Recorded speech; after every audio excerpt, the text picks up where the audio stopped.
sea, usted ordenó la lista para que pudiera hablar antes de Juan Hurtado.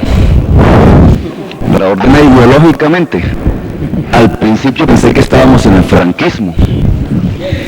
Yo, por ciertas intervenciones de ciertos parlamentarios, y por ejemplo un tema como en el aborto, se niegan a flexibilizar la norma para ciertos casos, dizque por defender la vida, y aplauden que el gobierno apoye la guerra en Irak. O sus principales voceros proponen en el Congreso de la República la pena de muerte. ¿Cómo se entiende si es que es hacerle caso a la Iglesia Católica, que le hagan caso en el tema del aborto, pero no le hagan caso en la oposición a la guerra de Irak? O propongan en Colombia que el feto pueda sobrevivir, pero que una vez afuera pueda incurrir en pena de muerte. Es una inmensa contradicción, no solamente religiosa, sino ideológica. Pero yo quiero hablar al presidente del Seguro Social. Y el tema de Avianca, si me queda tiempo para intentar explicarlo un poco, porque tiene consecuencias graves. Con la excepción desgraciada de Juan Luis Londoño, casi todos los que hicieron la ley hoy son gobierno. El presidente de la República fue el ponente en el Senado de la ley 100. El doctor Cadena era parte de ese gobierno. El doctor Juan Luis Londoño era el ministro que defendió la ley 100 en el Congreso. O sea, prácticamente este gobierno tiene el privilegio, entre comillas, de ser el creador del modelo y al mismo tiempo el testigo de su derrumbe, de que no sirvieron, de que fracasó. La crisis del IS no es culpa de los trabajadores, doctor Omar. Yo pienso que incluso eso es una calumnia. No es que el IS ya estaba marcado de muerte. La iniciativa inicial del gobierno de Gaviria era el sistema de privatización total en salud y pensiones. Fue la oposición de la ADM 19 de ese entonces, que tenía 17 congresistas en Cámara, y el Partido Liberal, que en ese entonces sí funcionaba, que logró establecer una dualidad que en mi opinión tampoco funciona. Está demostrado en pensiones y en salud. Tendríamos, y el mismo doctor Cadena lo demuestra en su intervención, él nos dice muy ingenuamente, es que nosotros teníamos el IS, 8 millones de afiliados y ahora somos 3, de pronto 3,5. Y dice él, más ingenuamente, y es que se pasaron a las EPS privadas. Y las EPS privadas no es que hayan afiliados nuevos, sino que simplemente cogieron ese mercado. Entonces el mercado es el mismo, tenemos la misma cobertura en mi debate del año 2000, depurando la base de datos de dobles afiliaciones, etcétera. Encontrábamos que la cobertura en salud era del 39% y no del 55%, que aún hoy, sin hacer la depuración, sigue diciendo el gobierno. Pero en cambio sí se disparó la inversión en salud, privada y pública, hasta el 10 puntos del PIB. ¿Cómo se explica que la cobertura prácticamente no haya aumentado, que incluso haya una caída en la calidad de los servicios y los ingresos para salud se hayan disparado en forma exponencial? Eso solo se explica que alguien se quedó con la plata y que se derrochó la plata. Y el doctor Cadena también lo explicaba también ingenuamente, es que nuestras clínicas empiezan a sobrar, nuestra infraestructura sobra, porque era para 8 millones de afiliados. Claro, como se pasaron a las EPS privadas, esas EPS privadas construyeron otra infraestructura. Entonces tenemos una sobreoferta de infraestructura y entonces se tienen que eliminar instituciones, pero son las públicas, las del ISSSTE y las de sin ánimo de lucro. Las otras quedan vivas. Eso es privatización. Y en el juego de la ley 100, el ISSSTE está marcado de muerte.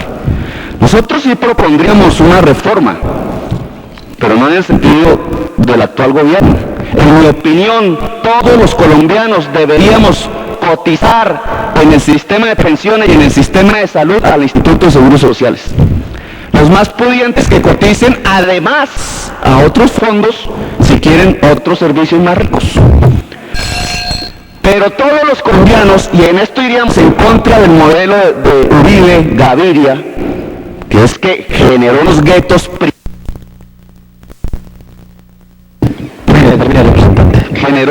privados en salud y en pensiones, se juntan con los sindicalistas que también formaron unos guetos privados más democráticos que se llaman regímenes especiales. Ninguno de los dos modelos funciona. Todos los colombianos deberíamos estar afiliados al mismo, de tal forma que la crisis de financiación se resolvería. Y podríamos incluso acercarnos a lo que la Constitución ordena, la seguridad universal de todos los colombianos. Presidente, yo quería hablar un poco de este tema de Avianca. Voy a tratar de explicarlo rápidamente. Antes de la Ley 100, muchas empresas antiguas como Avianca, Telecom y otras, cuando llegaban los trabajadores a su edad de pensión acordada con la empresa, pagaban de sus propios recursos la pensión. La Ley 100 ordenó a todo el mundo que se cotizase, sean fondos privados o sean fondos públicos. Entonces, en la misma ley se estableció un criterio jurídico con estas empresas, que consistía en lo siguiente: a partir de la vigencia de la ley, empezaban a cotizar como todos los demás a cualquier fondo, pero estos trabajadores que no habían cotizado en el tiempo anterior a la ley, entonces la empresa se comprometía a hacer un fondo por el valor actuarial de todas esas cotizaciones. En el caso de Avianca, ese fondo hoy vale 20 millones de dólares. El ordenamiento jurídico alrededor de este tema obligaba a Avianca a que si no ponía la plata en efectivo en el IS, colocara unos títulos valores con garantías. Y no sé qué directores del IS, a los cuales hay que hacerles un debate, aceptaron los títulos valores, pero sin garantías. Primera defraudación.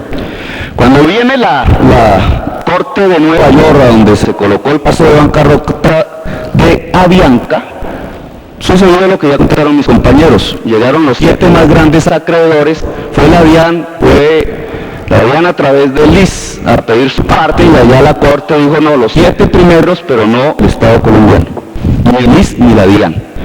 Luego, en este momento, al gobierno le quedan 2 alternativas: o deja sin pensiones a los trabajadores de Avianca, porque no hay plata para pagarles las pensiones, o subsidia no al Grupo Santo Domingo, sino al primer deudor que se quede con la empresa Avianca, o sea, unas empresas extranjeras en Estados Unidos, que termina dejándoles la liquidación en manos de ellas sin participar ni la DIAN ni el IS. ¿Qué ha hecho el doctor Cadena? Ha contratado unos abogados para pelear en la Corte de Nueva York, como los otros. En mi opinión, no, esa es una postura débil, y esto tiene que hablar Uribe. A ver, ¿qué tal es la mano firme de Uribe? No para los débiles, sino para los poderosos, porque lo que hay que hacer es que si, y déjeme terminar, presidente, es que si se entregaron títulos, valores sin garantías, tanto en la DIAN como en el IS, lo que hubo fue una evasión de impuestos. Y ese es un proceso dentro del país.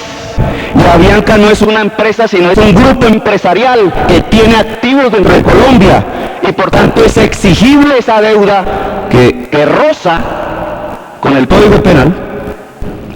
En el momento en que se cataloga como evasión de impuestos, se tiene que exigir es con los activos dentro del país que existen, de tal forma que eso no es una peleita en las Cortes de Nueva York, que se puede ganar o perder, es una pelea dentro del país, en donde el gobierno tiene que demostrar que es capaz de rescatar el poder público y el bien público, así sea del grupo empresarial más poderoso de Colombia, porque está obligado por la ley a pagar los impuestos y a pagar las cotizaciones de sus trabajadores, y no tiene por qué la sociedad colombiana, a través del IS, subsidiar al grupo económico más poderoso de Colombia.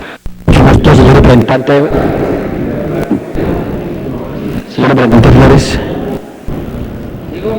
Segundo, por favor, réplica. Gracias, señor presidente. De manera ligera y responsable ponerme a mí ante la opinión pública nacional como enemigo de los trabajadores. Se equivoca, ojalá conozca mi trayectoria, doctor Petro, en mis posiciones ejecutivas y cuando he sido honrado con el voto popular. Lo que sí hay que ser ciertos es que todos tenemos responsabilidad en la crisis del seguro social, entre otros los trabajadores. Hay desde luego excepciones en la dirigencia sindical colombiana, pero no tuvimos propiamente un orgullo de dirigencia sindical en el Seguro Social, en la Caja Agraria, en el BCH, en Foncolpuertos, en Telecom. Hablemos de verdad al pueblo colombiano, pero no con verdades a medias, que con certeza son mentiras. Yo lo admiro mucho a usted y lo respeto. Pero en el juego de las ideas, dentro del escenario de la política, seamos por lo menos respetuosos. Pertenezco al Partido Liberal. Hoy acompaño al doctor Álvaro Uribe Vélez. Pero no es el Partido Liberal que se reúne dentro de 2 días. Se reúne el serposamperismo, una partecita del Partido Liberal. El Partido Liberal colombiano, como ustedes, como el Partido Conservador, han hecho aportes por los derechos de la clase trabajadora. Venir aquí a reclamar el monopolio de la defensa de los derechos de los trabajadores, al doctor Petro y a los correligionarios del pueblo democrático no deja de ser una exageración. Muchas gracias. El representante Juan Hurtado, el representante Miguel Durán, y por último, señor representante. Gracias, señor presidente. Gracias, señor presidente. Tengo que empezar por decirle a mis colegas una cosa. Muy importante los debates que hoy se han planteado en el seno de la Cámara de Representantes. Respeto mucho a mi querido amigo, el doctor Juan de Dios Alfonso.